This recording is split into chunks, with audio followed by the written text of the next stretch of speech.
Okay, so my name's Rickard. I'm a professor at Cornell, and this is work that I've done with some of my students and a friend of mine from Auburn University, lives in Alabama. And this study took place exclusively in upstate New York, but we have some new funding and some new ideas to do this and related work, both in the Northeast and in the South, and perhaps in Europe as well. So going forward, this set of questions is going to be asked in more locations. Feel free to stop me if you have any questions along the way. So I think this is pretty clear, but the motivation for this research is just the fact that this is such a newsy topic. People are concerned about food waste.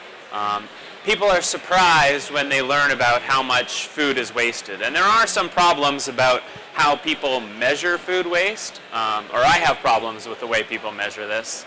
And I think it's not perfectly clear that people are measuring it correctly. But there seems to be some consensus that about somewhere between 30 and 40% of food is wasted. And in rich countries, more of food is wasted by consumers. And when you move to poor countries, more food is wasted at the farm level, okay? And so being in a rich country, we're more concerned or more interested in food that's wasted at home.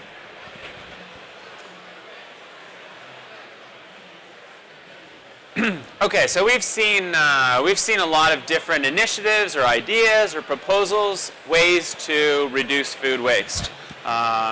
We've seen perhaps even someone at this conference has talked about marketing the so-called ugly fruit. That's one way to think about food waste.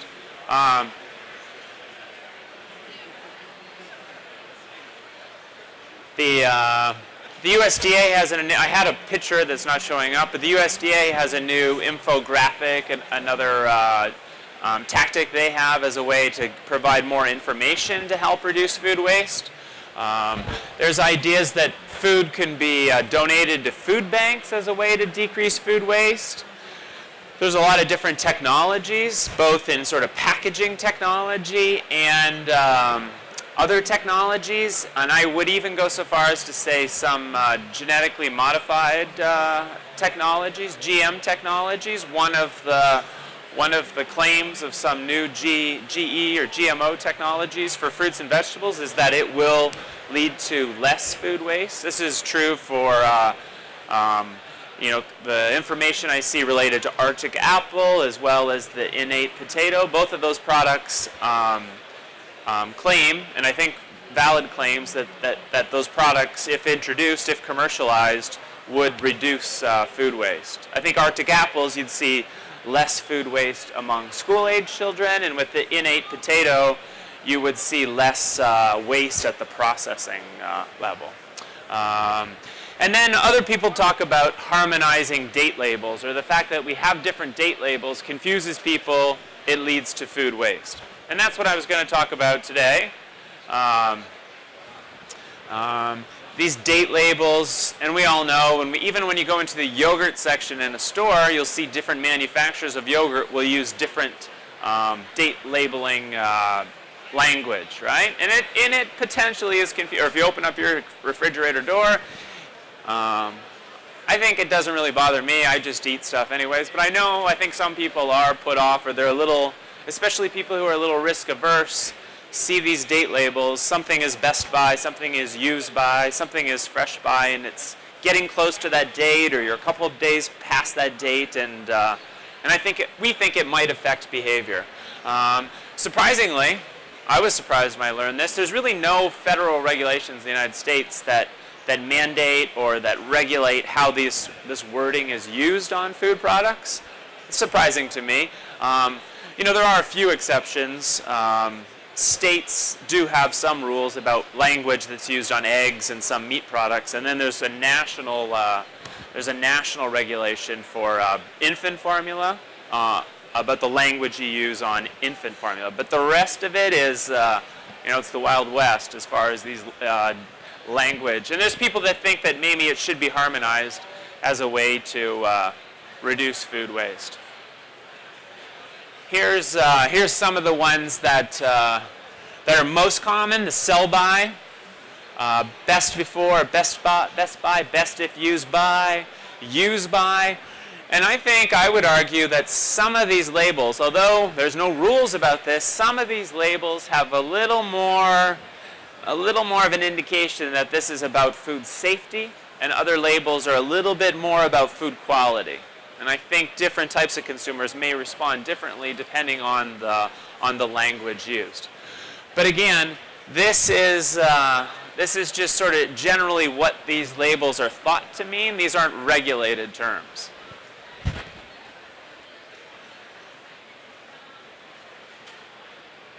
So here's some questions that we as researchers are asking, and we're going to put all this stuff into an experiment and try to pull out information from consumers to try to address these. So one is, if you give people different date labels, does it affect how much they consume and therefore how much they waste? Do these date labels, is that response different for different categories within the grocery store? So these date labels on meat versus dairy versus fruits and vegetables versus packaged goods, does it matter how those labels are used? And then one of my grad students, she's got me interested in this package size. So as a first step, does package size affect food waste? You would think it might. And then do the date labels sort of interact with that package size, whether it's a small bag of lettuce or a large bag? If it's a small container of yogurt or a big 64-ounce or Costco size of products. I think that's a valid question. And we're able to look at all of these things collectively, and I'll show you how we do this. One of my colleagues does this sort of to, I think it's a good idea. Do you have any thoughts you'd like to share, or have I provoked any in my small crowd? You don't have to have thoughts, but if you do have any thoughts, feel free to say them out loud. I'm more than happy. This is still very much, I didn't say this, but when I'm presenting this experiment, these results, this is quite preliminary. And I'm just, with my colleagues, we just got a big grant from the USDA to look at this issue more carefully, and so we are at the start. Actually, January 1st is the start of a 3-year project that's going to dig into this question much more deeply. I will say, this is a thought from me, is that I think there is a lot of food waste. I think it seems like a lot, but I'm not convinced that zero food waste is the right thing either. Right? Moving towards zero, like as an economist, it seems strange to think that zero food waste is the goal, because when you waste food, you're making some sort of a trade-off, right? You're saying, oh, my time is more valuable than dealing with food waste, or the fact that I have some convenience that I can throw out some food, and I value having that convenience, and that's more important than a bit of food waste.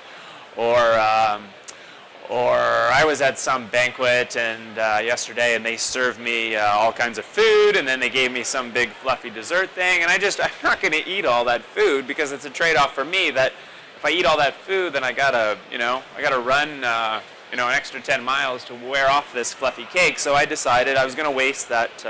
And so there's even a trade-off, maybe food waste and obesity, or food waste and sort of excess calories. And so this is sort of a long-winded way of saying that. I think we also have to think about like the optimal amount of food waste. I think perhaps 40% might be too much, but I think zero might be too low, and there's some trade-offs that. But I don't think people have really thought about that, and I'd like to take a crack at that someday. The optimal. So this is what we do in this experiment, and I'll tell you more about this experiment in a minute. But what we did is we brought people into a laboratory setting. We introduced them to several food products, different sizes, different dates, different language on the labels, and we asked them, how much are you willing to pay for this item, and how much do you expect to consume of this item? Does that make sense? So imagine yourself coming into some laboratory experiment. I introduce you to a bunch of food products, small yogurt, large yogurt, small salads, different packaged cereals, and as a group one day, everyone is buying and telling me how much they're going to pay and consume of these products, and you all are introduced to these products with use by labels on them. And then the next day, a whole different group of people come in, and I only use the sell by information. And then the next day, another whole group, and I do everything the same, but I just change the language that they're exposed to in the experiment. Okay, and then that allows me to sort of make a comparison, and I also ask you lots of questions about yourself so that I can control for if there was more women in the room, or if there was more high-income people in the room, or if there's more people from different types of backgrounds. I ask you about your food purchasing habits. If there's more foodies in the room one day, I try to control for that in the statistical analysis. And this is what we do. We're interested in how much, and we didn't want to ask people how much food do you waste, because that makes people all weird, right? So if I asked you how much food do you waste, you would lie to me. But if I ask you how much are you willing to pay for this food, I can do it in such a way that you could be relatively honest. And if I ask you how much food you're likely to consume, I also think you're going to be relatively honest. But if I take the other part that you're not going to consume, and I call that waste, and I multiply it by how much you say you're willing to pay for it, then that's a measure of how much money you're spending on food that you're going to throw away. And that seems to be the important, or to me that seems like an interesting thing to measure. You're going to spend some money on some food and you're going to throw it away. Especially when you're comparing different products that are worth different amounts. This is a good way to compare the waste across different products. So we call that the willingness to waste, or the cost of discarded food. And that's what we're going to be measuring. I'm going to show you some pictures in a minute, and that's what we're interested in. And I think I mentioned most of this when I was talking here a minute ago, but we asked this willingness to pay, we asked the consumption, we back out how much we think you're going to waste. We had 200 people come into the room, and I think what we did is we had 8 different days, and each day we brought about 25 people into the room. And so we had about 50 people, 2 separate days, where they were my use by group. And then we had 2 more days where they were my best by group, fresh by group, and sell by group. Okay, those are my 4 groups, and I had about 50 people, not students, because it's problematic. Students really don't know. I love students, but they just don't know what's going on. And then I don't invite professors into the room either, because they, likewise, really, most of them, it's surprising how most of these professors get on from day to day. They just have no clue either. I hope there's no professors in the room, but so I just try to invite sort of normal, everyday, regular people into the lab, and I had 50 of them, and I think that's a fairly large number of a sample in each of these treatments. There's my four treatments: the use by, fresh by, best by, sell by. Maybe you recognize the 3 of those. The fresh by we wanted to put in there because you do see that language occasionally, and I see it more often in produce than I see in other parts of the grocery store. Freshest by, it's sort of a good example of a quality date label. And then we have the small and the large version of breakfast cereal, yogurt, and salad greens. So here is what people saw. If you came into the lab, I would be holding this bag of spring mix. This is a 5-ounce bag of spring mix. I'd be holding this up at the front of the room, or one of my students would be making sure that you saw the product, and then you'd have a screen in front of you where you would have this type of set of questions. And they'd say, for this product, and we did this on December 10th, 2014. That's the day we're in the lab. And we said, if this product was presented to you, how much would you pay for it if it said use by tomorrow, or use by 3 days from now, or use by a week from now? So you as a subject had to fill in those 3 boxes, and then you had to grab the slider scale and tell me how much you think your household would consume of that bag. Right? So it's not waste, it's how much you would consume. And then somebody would do something like this. All right, so this is just an example, but this is what someone might do. And they would put in some numbers, their willingness to pay, and then they'd tell me how much of the bag they think they would consume for each of those dates for that bag. And what I did this screen 6 times, right? So I did it for each of my 6 products. Each of my 6 products had these 3 different dates. And they went through this exercise, and they got a little practice beforehand, so they knew what they were getting into. And they were pretty good at this. I feel they were pretty good at this by the time we got to the food products. And here's some results. So what you see in general across all the products, that willingness to waste measure is biggest when you presented it as a use by. So when people said, oh, okay, this is a product that I need to use by those dates, the willingness to waste, sort of the cost of discarded food, was 60 cents on average. And when you get down to sell by, it was half that, 30 cents. So they were throwing away more money when they saw the sell by. And I have a few more pictures to show you about the different sub-experiments, but this is sort of the main punchline. Something used by, which to me is to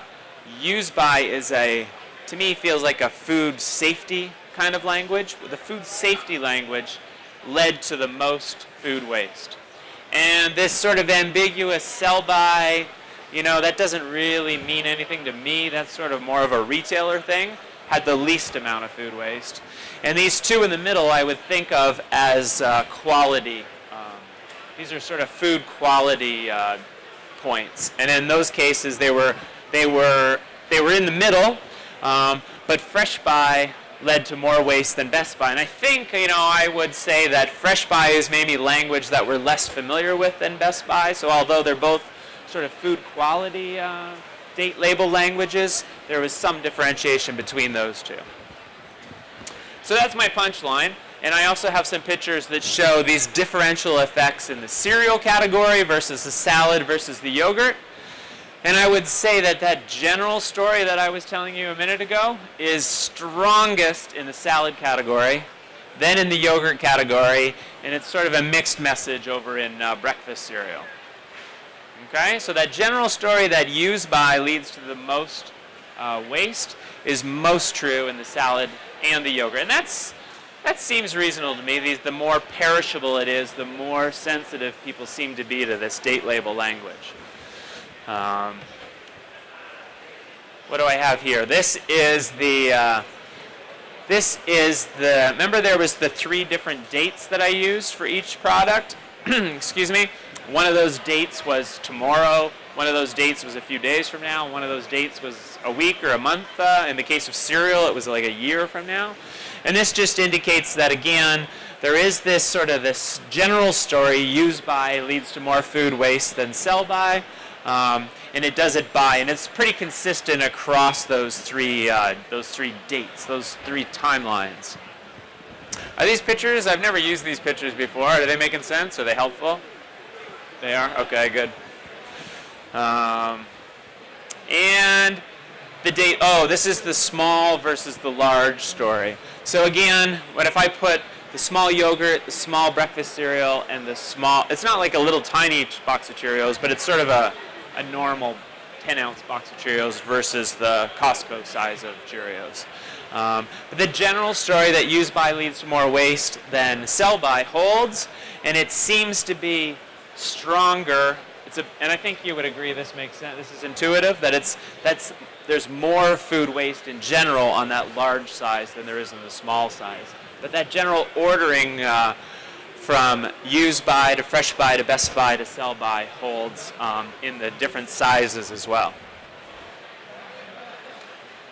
So I think this might be close to my last slide. I think it's interesting to me to think that people, I don't know, it seems interesting to me that people, and this goes back to my thought when I was trying to elicit a thought from you and I told you my thought, that people just are going to waste food, right? So they go into the store, they come into my experiment, and they tell me right out front, my household probably isn't going to consume all of this food. So they have some thought that they're going to waste food even when they're buying food, right? That seems interesting to me.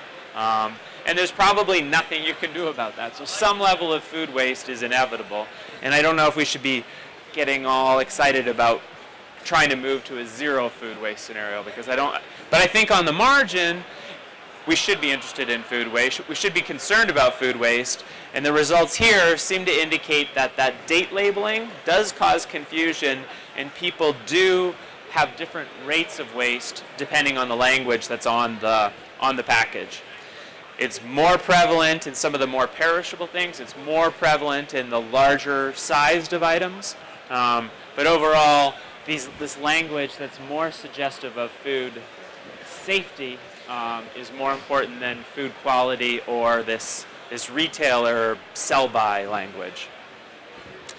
And I think that might be all, except I did have this slide where I wanted to, and we talked about this a bit at the front, where I'm interested in the role of technologies. How technologies, there's these packages, I think I've seen them in Tesco in England, where the package, you sort of push your thumb on the front of the package and it shows you, and as you apply the heat from your thumb, then it tells you it has some sort of a gauge about the product's quality or safety. And it's kind of a new packaging technology that tries to assure the customer that this is safe. So it's sort of in addition to the date label itself. I'm not sure. I think that's got a possibility. I think this question about GE technologies, I think there's a lot of sensitivity. Consumers are pretty concerned about this idea that there might be genetically modified fruits and vegetables deregulated and commercialized in the United States. But then consumers are also really concerned about food waste. And some of these GMO fruits and vegetables that are in the research stages, one of the benefits of these is that they had the capacity to decrease food waste. So that's something I'd like to explore in the future, if I have the time and energy. And if you're curious, there's the lab that we use to conduct these studies. And then there's this little, I was at USDA recently, and I was in the cafeteria, and they have this sign there, and it was from 1910 or does it say? It's really old. It's like from the 1920s or something, and a lot of these things are, we're still talking about them today, including don't waste it. So it's not a new, but this is sort of, I think, is a new way to think about this question. So if you have any thoughts or questions, that would be okay. And if you don't, and if something pops up 7 days from now, you can send me a note. I'm grateful if you...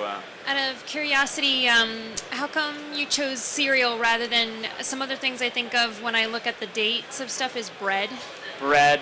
Yeah, bread. So we had long discussions about this. That's a really good question. So we felt we could do this with 6 products, because there's some experimental fatigue, and these people they know they're coming into the lab. They know we're paying them for an hour.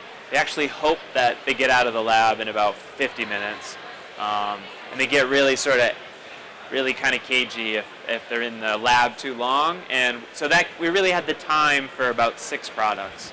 And so we had to make some choices. But bread is, so when you look at the statistics about what is wasted in reality, or bakery is surprisingly high. But so are fruits and vegetables, and so is dairy. Meat, seafood more so than beef or pork or chicken. But so that is something, that's something we're thinking about. Even then, you could go into different packaged, canned goods or other, but it's these more perishable products that are of most interest. Did you have your hand up as well? Yeah. Oh, sorry. Why do you think meat doesn't end up being wasted? Because it's more expensive, and this is just your own ideas? I think meat meat, there is food waste in meat. There's more in seafood. I think people get a little weird about seafood, and not everyone, but I think some people are more likely to toss it because they're risk averse. I think it is something to do with that it is more expensive, and that you can freeze it more easily than the products we did include. Bread also can be frozen. So we were trying to think of things that you didn't have those home preservation. But I think that's a good thought. Yes. I was wondering if you looked at differences in acceptance of food waste among different ethnic groups. Yeah, so that's a good question. So we did, and I didn't present those results here, but when we did this experiment, after I collected all your screenshots of all the different products, then I took you to a survey, and I pestered everyone with all kinds of questions about everything, including ethnicity. And so I could send you those results. And so there are some interesting results about income, and about income's interesting. It's the poor and the richer people waste less, and it's the middle income group. People with children at home waste more. I have 3 little kids at home, so I can believe that. And the ethnic groups, yeah. So there was some, we didn't have very detailed, but we did sort of ask people to self-select. Sometimes with those sensitive questions, you have to give people an opt-out question if they don't want to give you that information. But cultural.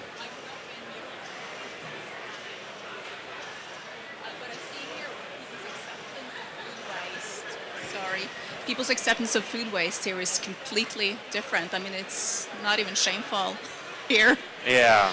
Also, I have to say, I think the quality of the food, gross, generalization, of course, but the quality of the food that most people have access to here is so much lower. So no wonder you feel maybe a little more at ease wasting. Sorry. Yeah, no, I think we actually are talking to some people that have a lab like ours in Grenoble in France, and they're interested in trying to replicate what we're doing with a European population. I think what you say makes a lot of sense. I think the other thing is that, Americans spend 8 to 10% of their income on food, and French spend closer to 18. When you get into other sort of poor southern, I don't know if Portugal falls into that, but certainly in Greece, the portion of your income that you spend on food can be twice that. And I think you're right. I think that's what you're saying. I think there's some truth to that. I'm trying to get you back on schedule. Well, but we have a couple more questions. Okay. One from me. Okay. Very good. In your study, did you find that there was any interesting differences amongst people who have just sensitivities to these dates and food freshness? Yeah, so we did ask people, we tried to elicit, we didn't ask them explicitly, but we have some questions in the survey that try to get a sense for how much of a food aficionado they are, how much time they spend buying food in a week, how much time they spend preparing food in a week, and we use that to sort of create this index of food aficionado-ness, and it matters, yeah. So the people who are more in tune with food in general and that kind of goes back to your point. But that was more of that's a variable, as well as all these other variables you're talking about are in the statistical analysis. And so in some sense, I like to think that we're sort of pulling those variables out, and we're still finding that these date labels matter over and above when you control for these things. But that's a good point. If you had a magic wand and you were in charge of the FDA and the American memory, what system would you design for labeling as to indicate this? Yeah, so that's a good question. I don't know if I don't know if I'll ever be in charge of anything, but yeah, I think there's a lot of merit. I don't know if I do anything, but I think this harmonizing date labels, that could make a lot of sense. That, we're finding that, that it's sort of a non-trivial difference in this experiment. I think I'll feel more comfortable once I do this bigger set of experiments. This is really sort of this is sort of very new and preliminary results, and if this type of thing holds across more foods, across more populations, then I'll feel more confident saying that. But we're just a few people here in this black curtain room, so I don't feel too adventurous saying that. You're amongst friends. That's right. Do we have any other questions, comments? That was a very good set of questions from a small audience, so thank you. Thanks Let's for show our coming. appreciation. Thank you very much.